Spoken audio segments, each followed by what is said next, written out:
So I've finally decided to make this video. I've had a lot of people ask me, how do you mod storm chasers so that you get more frequent EF5's and more storms in general.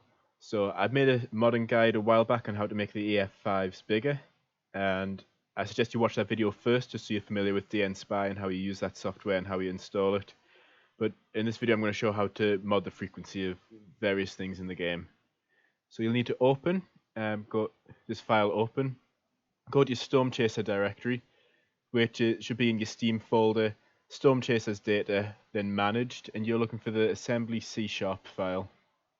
So if you open that, you need to scroll down to it. It's at the bottom left here. You need to go into there, then into assembly C#.dll.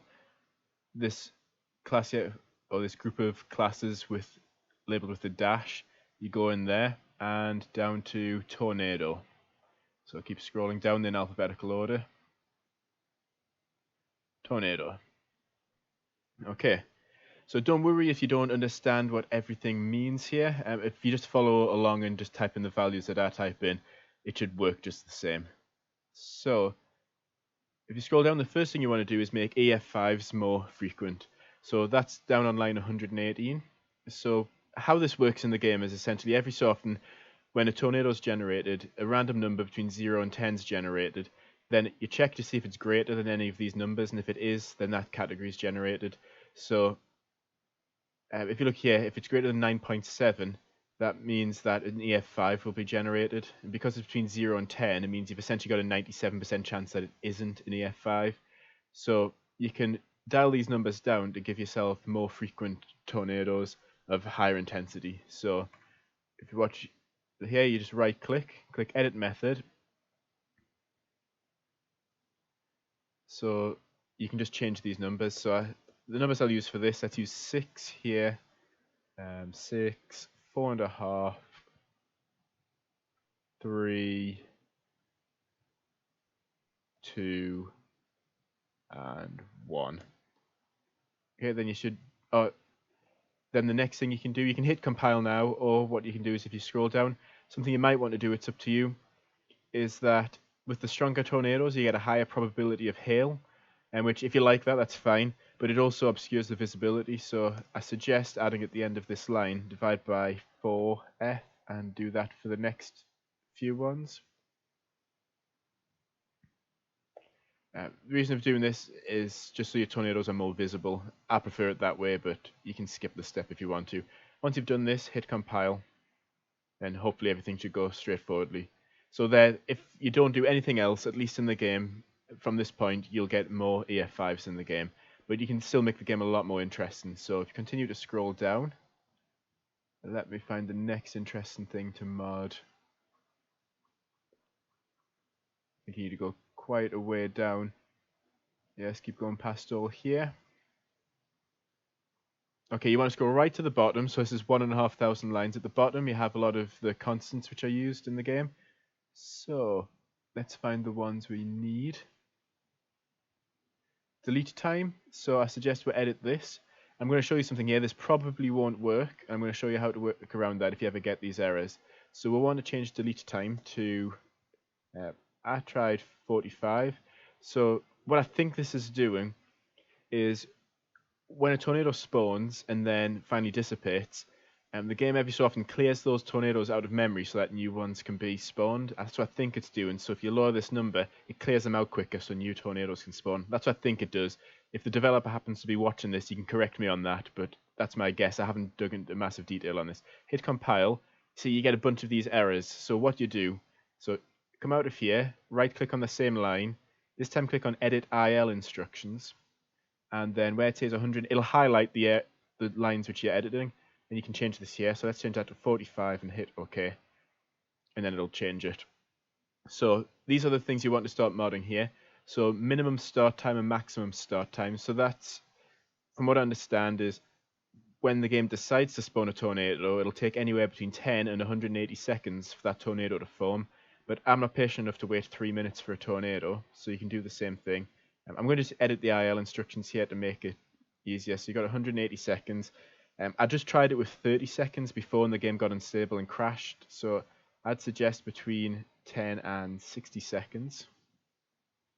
The minimum duration is the minimum duration that the tornado's on the ground, so that's anywhere between 180 and 600 seconds.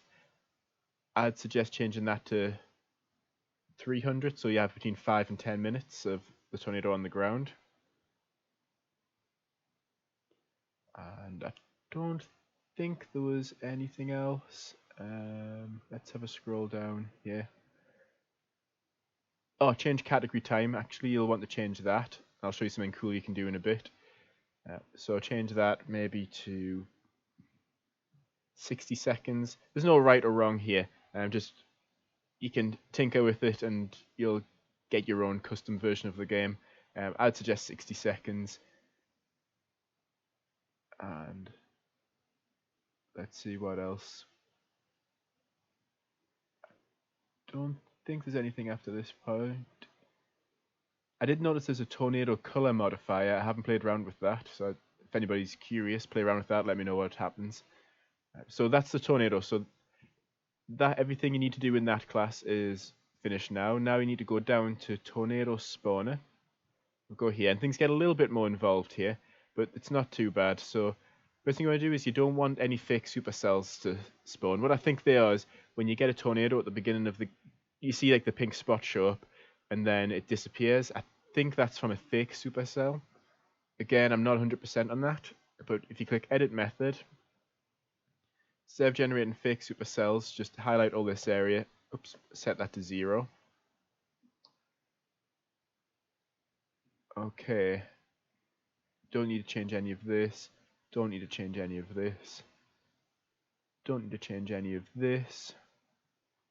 Same goes for all this.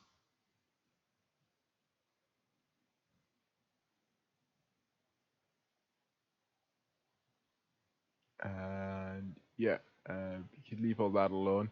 Now you want to edit these values. So the only one you really need to change is this value down here, min random cells. I tried it with 12 before, it was a bit too much. I'd suggest, again, edit IL instructions is probably the safest way of doing this. Oh, sorry, might not work for this one. Edit class this time instead of edit method. Change that, 10 should be okay. I've tried it with 10 before and it worked well. So there's one last thing I forgot to mention when we're in the tornado class. So that's all you really need to change here, those 2 lines. We'll now go back up to tornado, and it was roughly around line 770. Yeah. So this is the tornado category change. So now when you get those notifications saying tornado is getting stronger or tornado is getting weaker, what you can do is edit IL instructions. And we're going to change it to be between, instead of -3 and 5, change that to 1. So it'll generate a random number between 1 and 5. Now here, instead of saying equals 1, I'm not really sure what's happening here. Haven't quite. You generate a random number between -3 and 5, and if that number happens to be 1, then you change the category. But okay, so it'll either be +1 or -1. Okay, I see what they're doing there. What we have to do is right-click here, and this is probably the most complicated part. But if you follow along, again, it should be dead simple. So we've got these lines highlighted, and down here you've got this bne.un. You need to change that to blt.un. Click OK. So that changes that equals 1 to greater than or equal to 1. So what happens is no matter what this random number generates, it'll always be greater. Oops, sorry. If you ever do that, if you press Alt and left, you'll go back to where you were before. If you ever lose your place in using this. So this will always be greater than or equal to 1, which means every, I think was it 45 seconds I said, or 60 seconds, the tornado will get stronger. I just tested that before and that worked well. So that's the last thing you need to change in the tornado class. And once everything's compiled, you just click File, Save Module, go here, overwrite the file, and you should be ready to play the game.